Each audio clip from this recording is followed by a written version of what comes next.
Do you ever wonder how someone's going to be in a long-term relationship? Maybe you've been with them for a while and you wonder what they would actually be like in a marriage. Or maybe you're in a marriage and you wonder why this person you're married to doesn't seem to be the same as the person that they were before you got married. And there's a little bit of confusion around trying to figure that out, like deciding what's performative and what's not. Well, I'm going to give you a really sort of secret way to determine what someone's going to be like later on in the relationship, once they let their guard down, once the commitment is there. So, if you're new here, first I want to say welcome. I'm Ketra Thompson, and what I do with my clients is I combine custom hypnotherapy, relationship coaching, and attachment style coaching so that we can go back on a subconscious level and reframe those subconscious beliefs that have been driving your relationship patterns, creating protective functions, and probably keeping you from having the life and love that you want. So, if you'd like to learn more, there is a link in the description below where you can set up a completely complimentary consultation call where you and I can chat and we can get to the heart of what's going on with you and I can make my best recommendation. So you'll want to check that out there. So let's get to the heart of this because I think a lot of the reason why people hesitate to get into relationships again after they've had some failures is that they know something wasn't the same after they reached that level of commitment and they can't quite figure out why that happened or how to determine that again. So the best thing you can look at is shadow work in yourself and in your partner. And what I mean by that is it is the part of you that criticizes things about yourself. So think about that for a minute. What are the things you criticize in other people? If you criticize certain things in other people, you probably criticize them in yourself. If you're really hard on yourself about something, maybe you're really critical of your body, maybe you're really critical of your exercise routine, maybe you're really critical about the way someone dresses, or maybe you're really critical about just certain behavior patterns. This is all really good information for you. So listen to what someone criticizes. If they are continually criticizing other people on sort of a similar thing, you're going to know that's what they're going to criticize in you. So one of the best examples I can give is in my own personal life. With my ex, he would always leave and go do all these fun things, snowboarding and skiing and quadding and whatever, you name it, like all the time. But I had 5 or more kids at home to deal with, and half of them, well, 3 of them were his. But he would not do anything to make up for the fact that he was going to be gone a lot. Like I would be checking the homework, I would be the one policing everyone, doing everything else. And he just never did anything to sort of make that absence better or to take responsibility for the fact that he was sort of dumping on me. Now, that's valid. I had every right to feel that way. But I also had to look at myself deeper and really ask, what else am I upset about? So I was also upset about the fact that he got to go play and I didn't. I wasn't letting myself have the permission to go play. And he was giving himself that permission. Now, mind you, it was at the expense of dumping on me, and I was not going to abandon children in the process. Not okay. But at the heart of it, I also had to sit with the fact that I was not giving myself the permission to go play. I needed to reprioritize myself in my own life and create a support system that allowed me to give myself what I needed so that I had time to do things as well on my own. So that's something I was criticizing in the other person. And even though it had sort of good reason to criticize, there's always more to the criticism if we use it as a learning opportunity, if we're willing to do the shadow work around it. That was me not letting myself do that. So let's put it into another context. So if someone's always criticizing how other people dress like promiscuously or something like that, they're probably suppressing their own sexual desires inside of themselves. They're probably shaming themselves for having sexual desire, for being a sexual being, and for having those feelings. And they're projecting that onto other people by saying they shouldn't do that. They shouldn't do this. Sort of like the dynamic where I think the studies show that when there's like a pastoral conference in a city, the amount of porn that gets ordered at the hotels is like off the charts, astronomically high. You've got a whole group of people who are suppressing the sexuality part of themselves, not condoning porn. It actually messes with your brain a lot, but they're suppressing their own sexuality. And then it becomes the forbidden fruit, sort of, that they have to like have. And so we want to pay attention to this, the shadow side, because it creates all kinds of havoc. So if they, let's say, you're dating someone, and I've heard this before, that says, I never want to go to a church that has a female preacher. I don't want to hear a woman teach. Well, they're also letting you know they don't want to hear a woman's opinion or guidance. They're not going to accept influence. They're not going to be a very good team player.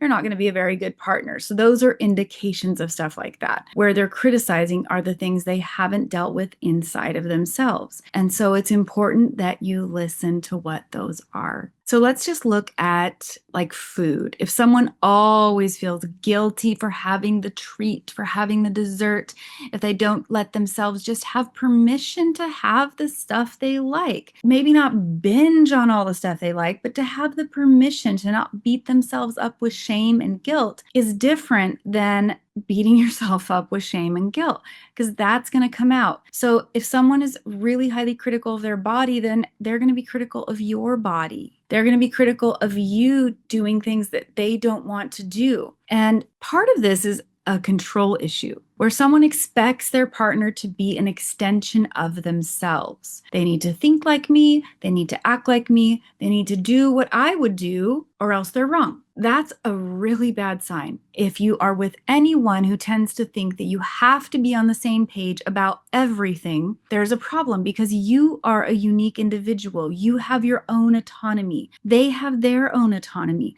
Those paths don't always have to be parallel. Like, you don't have to be on the same page on every single thing. There are things that are important to be on the same page about. And there are things that are worth discussing, especially if you're really concerned about the health of the person you love. But the key component to a really healthy relationship is not having a sense of need to control the other person. They get to live how they want. They get to eat how they want. They get to do the fun activities that they want to do. And you do it in a way that is integrated, where you are interdependent, where you're communicating with each other about what your needs are, what their needs are. You're proactively trying to navigate how to meet each other's needs and also honor your own needs. And I think one of the biggest problems in this is that a lot of times, if you're dealing with someone who's very avoidant, dismissive avoidant, or even anxious avoidant, they aren't really aware of their feelings. They know they have feelings. They don't know what they mean. They don't know how to interpret them, and so they don't meet those needs in real time. They put their focus on other things, sort of external things or tangible things, like an obsession about their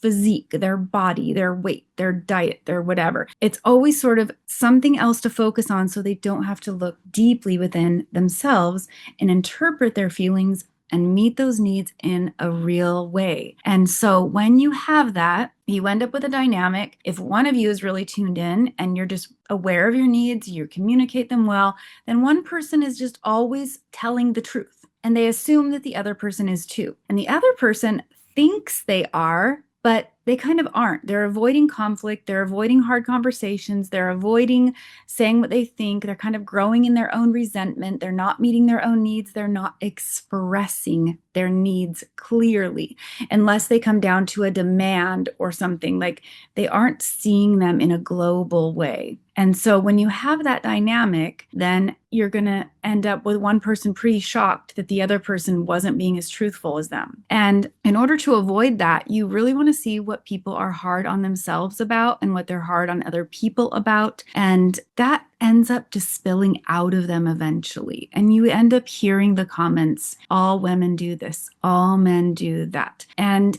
you can see the mental dialogue that they're having with themselves as it sort of spills out of them eventually. So you want to give yourself time to collect data and stop, for the love of God, stop projecting who you think this person should be onto them and then ignoring all the other information. You need to collect data in a well-rounded way. You need to collect data in multiple situations, over multiple settings, over a long period of time, so that you can have a well-rounded, big picture view of who this person is, how they function, how they speak to themselves, how they talk about other people, because this is writing the story for how they're going to show up in a long-term relationship with you, how they might judge you, how they might judge your children that you may have together. These are all things that if you see them, you can have a conversation about it and you might actually be able to address it. Now, addressing it with words is not enough. You actually have to wait and watch to see if their actions change, if they catch themselves. And that takes time. So you want to give yourself the time to see these things. But the other piece is you want to be very aware that you have an inner narrative. You have a way of seeing this world that was programmed into you very young. So while we're forming our attachment style, we are also programming our subconscious mind from birth to age 7. And we're still programming our subconscious after that, and even affecting our attachment style on some levels, but it's different. So during this time, you're programming with things that you're assigning meaning to, but you don't actually have any discernment to understand that meaning. You don't know why your parents said no. You don't understand that they were tired or frustrated or it wasn't your fault. You just think they can't handle my feelings. They can't handle this part of me. I need to shut it down. I don't know. I need to find a way to stay protected and loved by them. And so these belief systems start going into your brain, beliefs about women, beliefs about men, beliefs about if you can't get your needs met, what that must mean about women or whatever. And so you are also seeing the world through your own filter. And that's where the subconscious work really comes in, because when you do the work subconsciously to reframe that programming so that you can see clearly and you can move towards secure attachment, you're no longer going to be operating on a really old set of programming that's trying to meet an unmet need from childhood or protect you in some way from childhood programming that no longer serves you. So that is why that subconscious work is so profound and so life-changing in your relationships, because it really gets to the heart of what's going on. So as you're collecting this data and you're taking in the big picture and you're watching how people talk about themselves, criticize themselves, bully themselves, and criticize others, just know that is mental programming that is so deep that you aren't going to be able to change it for them. You can't change anything for anyone else, but you aren't going to be able to change this deep stuff. They have to come into awareness. They have to know that they've got to work on their own self-acceptance and their own self-worth and their own healing to deal with it, because if not, you're going to be the one that gets the brunt of those judgments, criticisms, and projections, because they don't want the spotlight shining on themselves. They don't know how to sit with their own discomfort, their own flaws, their own humanity, and embrace the shadow side of all the parts of them. We're complex human beings. And so the more someone can accept themselves, and I don't mean give themselves a pass to be a jerk, but fully accept that they aren't perfect, that they're always growing, that they have all of these aspects and that they're okay. They don't mean anything bad about them. They're just human. The more someone has healthy self-acceptance, the more they're going to be able to show up in a relationship in a way that allows you to be you, them to be them, and to openly communicate. So watch for that stuff. Collect the data. Look at the big picture view and then challenge your own filter that you're seeing this stuff through. That's really, really important. So if you'd like help with that, of course, check out the link in the description below where we can have a consultation call and I can give you my best recommendation, which you are under no obligation to take.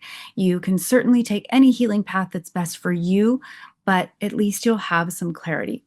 And if you're not ready for that custom one-on-one work, I do have a new program called Attachment Detox. There's a link in the description.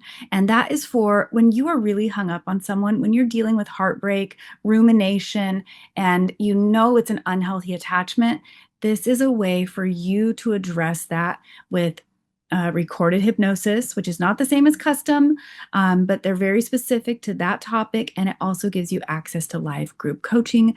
That's an option there as well. So you'll want to check that out. And as always, if this resonates with you, if it was helpful to you, please click like and subscribe so you can be notified every time I post a new video.